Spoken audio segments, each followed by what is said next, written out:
Au nom de toutes les équipes d'RT France, nous souhaitions vous remercier sincèrement pour votre fidélité tout au long de ces 4 années.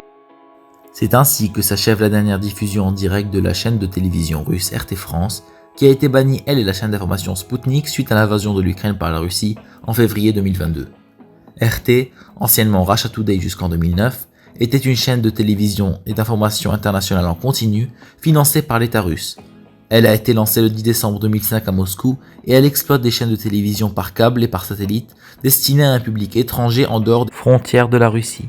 Son objectif était de diffuser une image de la Russie et une vision de l'actualité différente de celle des médias de masse occidentaux, et en France elle était un média d'opposition. RT est généralement considéré par les médias et experts occidentaux comme un instrument de propagande au service du gouvernement russe et de sa politique étrangère, se livrant à la désinformation et adepte du complotisme. RT France a été critiqué pour sa couverture des manifestations des Gilets jaunes en France. Certains accusent le média de biais et de partialité en faveur des Gilets jaunes, présentant souvent un récit qui met l'accent sur les critiques contre le gouvernement français et les forces de l'ordre, tout en minimisant les aspects violents ou les débordements lors des manifestations. Et le média en a aussi profité pour relayer le point de vue du Kremlin, tout en élargissant son audience par la même occasion.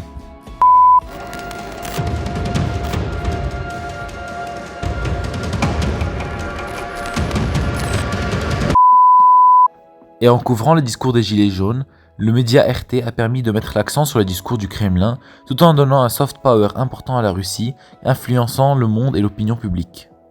Puisque RT est un média d'origine russe, son principal champ d'influence se situe en Russie. Margarita Simonian, rédactrice en chef de RT, explique que la station est née de la volonté de présenter un portrait impartial de la Russie. D'ailleurs, RT prétend être un média totalement indépendant, malgré son financement par l'État russe, voulant briser le monopole des médias anglo-saxons. Mais malgré ces revendications, RT est étroitement lié au régime de Poutine et constitue un élément de soft power russe. Il est tellement mal vu en Occident que le média a été banni des pays occidentaux le 27 février 2022 à la suite de l'invasion de l'Ukraine par la Russie, étant accusé de diffuser de fausses informations et des mensonges sur la guerre.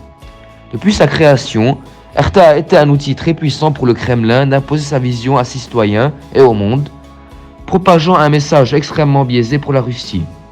Puisqu'elle est financée et contrôlée par l'État russe, alias le régime de Poutine, Russia Today cache ses inconsistances à la corruption massive dans la politique russe et au contraire diffuse de la propagande supportive, ce qui permet à Vladimir Poutine de rester au pouvoir et de maintenir l'opinion publique du peuple russe en sa faveur. En tout cas, même si RT a l'air d'être une force pour le mal, cela ne change pas des autres médias de masse tels que CNN et BBC, mais dont l'allure de propagande est moins visible. Nous espérons sincèrement que cette présentation ait été exhaustive et qu'elle vous aura plu. Merci de nous avoir écoutés.